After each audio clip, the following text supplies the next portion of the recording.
بسم اللہ الرحمن الرحیم۔ سیرت حلبیہ میں حضور نبی کریم صلی اللہ علیہ وآلہ وسلم حضرت محمد صلی اللہ علیہ وآلہ وسلم کی رضائی ماؤں کی تعداد 6 لکھی گئی ہے، جن میں 3 شادی شدہ اور 3 غیر شادی شدہ تھی، جن کا ذکر خیر آج کی ویڈیو میں کیا جائے گا۔ ناظرین گرامی، حقیقی ماں کے علاوہ اگر کوئی عورت کسی بچے کی پرورش اور دودھ پلائے تو وہ ایک اضافی ماں کا درجہ حاصل کر لیتی ہے، جسے ام رضع یعنی رضائی ماں یا دودھ پلانے والی ماں کہتے ہیں۔ اس عورت کے شوہر کو بچے کے باپ کا درجہ دیا جاتا ہے، جبکہ اس کے بچوں کو بھی اس بچے کے حقیقی بہن بھائیوں کی طرح سمجھا جاتا ہے اور اس کی ان میں سے کسی سے شادی نہیں ہو سکتی۔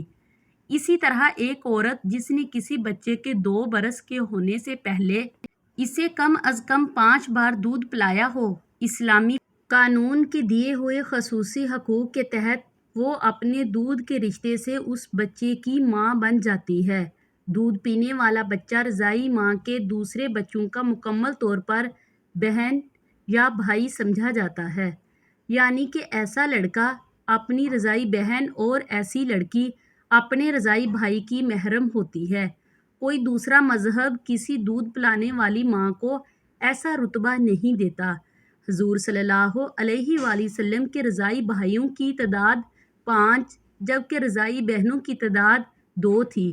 ناظرین گرامی، حضور صلی اللہ علیہ وآلہ وسلم نے کتنے دن تک اپنی والدہ ماجدہ کا دودھ پیا؟ اس بارے میں 3 مختلف روایات ہیں۔ پہلی روایت تو یہ ہے کہ 7 روز تک والدہ ماجدہ نے دودھ پلایا۔ دوسری روایت کے مطابق 4 روز تک آپ کی والدہ ماجدہ نے آپ کو دودھ پلایا۔ سیرت حلیبہ میں ہے کہ آپ صلی اللہ علیہ وآلہ وسلم کو آپ کی والدہ ماجدہ نے 9 دنوں تک دودھ پلایا۔ حضور اکرم صلی اللہ علیہ وآلہ وسلم کو والدہ کے بعد جس عورت نے سب سے پہلے دودھ پلایا وہ حضرت صوبیہ اسلمیہ تھی، یعنی حضرت صوبیہ حضور اکرم صلی اللہ علیہ وآلہ وسلم کی سب سے پہلی رضائی ماں تھی۔ اس کو امام بخاری نے روایت کیا ہے کہ والدہ ماجدہ کے بعد حضرت حلیمہ سعدیہ کے پاس جانے سے پہلے آپ صلی اللہ علیہ وآلہ وسلم کو آپ کے چچا ابو لہب کی باندی حضرت صوبیہ نے دودھ پلایا۔ جس وقت آپ صلی اللہ علیہ وآلہ وسلم نے دودھ پیا اس وقت وہ آزاد ہو چکی تھی، کیونکہ ابو لہب کو بھتیجے کی ولادت کی خبر حضرت صوبیہ نے جس وقت دی تھی اسی وقت ابو لہب نے ان کو آزاد کر دیا تھا۔ اس کا صلہ ابو لہب کو بھی ملا کہ اسے جہنم کی دہکتی ہوئی آگ میں تھوڑا سا پانی نصیب ہو گیا۔ روایت میں ہے کہ جب ابو لہب مر گیا تو کسی گھر والے نے اس کو خواب میں برے حال میں دیکھا تو پوچھا کہ تیرے ساتھ کیا معاملہ کیا گیا؟ اس نے جواب دیا کہ جب سے تم سے جدا ہوا ہوں سخت عذاب میں مبتلا ہوں، البتہ صوبیہ کے آزاد کرنے کی وجہ سے تھوڑا سا پانی مل جاتا ہے۔ بخاری میں ہے کہ حضرت صوبیہ نے آپ صلی اللہ علیہ وآلہ وسلم کے علاوہ اپنے بیٹے مسروع حضور صلی اللہ علیہ وآلہ وسلم کے چچا حضرت حمزہ بن عبد المطلب اور عبداللہ بن عبد الاسد مخزومی کو بھی دودھ پلایا۔ اس طرح حضرت صوبیہ سے حضور نبی کریم صلی اللہ علیہ وآلہ وسلم کے یہ 3 رضائی بھائی تھے۔ حضرت کے اسلام قبول کرنے کے بارے میں مختلف روایات ملتی ہیں۔ اسی سلسلے میں سیرت نگاروں اور مفسرین میں اختلاف ہے۔ ابو نعیم اصفہانی نے حلیۃ الاولیاء میں لکھا ہے کہ میرے علم کے مطابق متقدمین میں سے کسی نے ان کے اسلام کا ذکر نہیں کیا ہے۔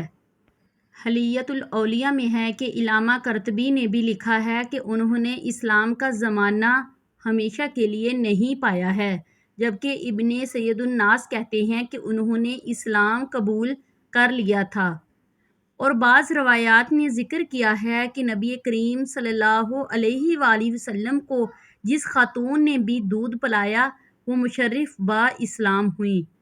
سیرت الصحابیات میں ہے حضور اکرم صلی اللہ علیہ وآلہ وسلم جب مکہ سے مدینہ ہجرت فرما گئے تو حضرت صوبیہ مکہ ہی میں رہیں۔ غزوہ خیبر کے بعد 7 ہجری میں حضور صلی اللہ علیہ وآلہ وسلم کو اپنی پہلی رضائی والدہ حضرت صوبیہ کے انتقال کی خبر ملی تو آپ صلی اللہ علیہ وآلہ وسلم غمزدہ ہو گئے۔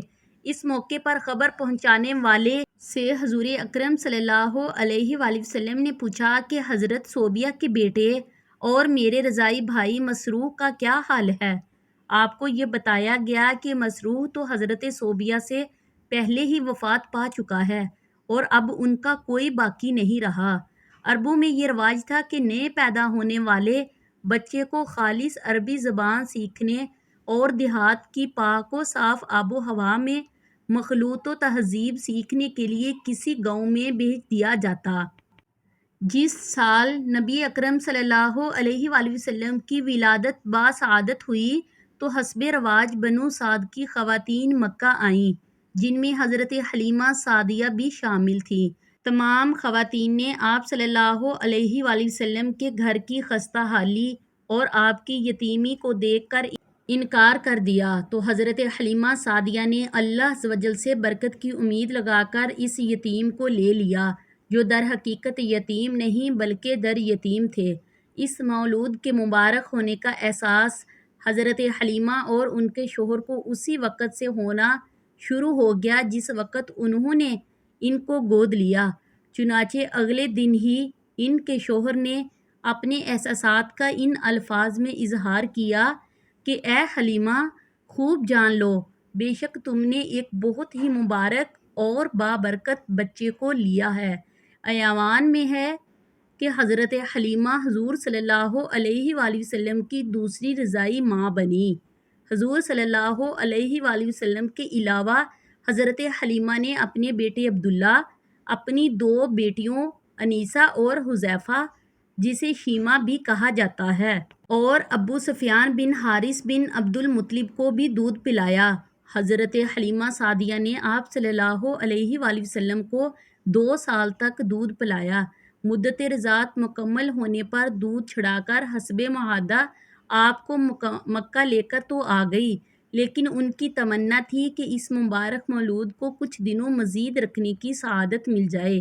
ادھر جب مکہ پہنچی تو معلوم ہوا کہ مکہ میں وبا پھیلی ہوئی ہے، تو ان کی گزارش پر آپ کی والدہ اور دادا نے ان کی گزارش کو قبول کرنا ہی بہتر سمجھا۔ اس طرح آپ صلی اللہ علیہ وآلہ وسلم دوبارہ حضرت حلیمہ کے پاس ہی رہے اور 4 سال کی عمر تک آپ صلی اللہ علیہ وآلہ وسلم ان کے پاس ہی رہے۔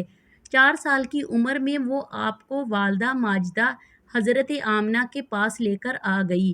غزوہ حنین پر ایک دفعہ جرعانہ مقام پر حضور اکرم صلی اللہ علیہ وآلہ وسلم صحابہ کی محفل میں بیٹھے تھے کہ اچانک ایک خاتون آئیں، جن کے لیے نبی پاک خود کھڑے ہو گئے اور اپنی مبارک چادر زمین پر بچھا کر اپنی جگہ پر بٹھا دیا۔ صحابی رسول حضرت ابو طفیل کہتے ہیں کہ میں نے صحابہ سے پوچھا کہ یہ کون ہیں؟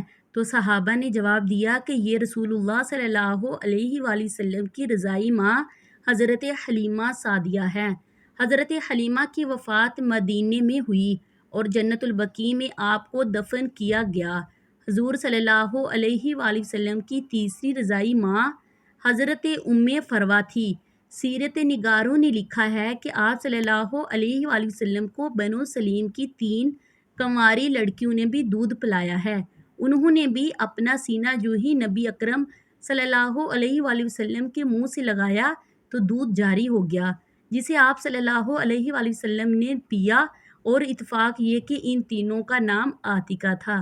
بے شک یہ بھی حضور اکرم صلی اللہ علیہ وآلہ وسلم کے بچپن کے معجزوں میں سے ایک عظیم معجزہ ہے۔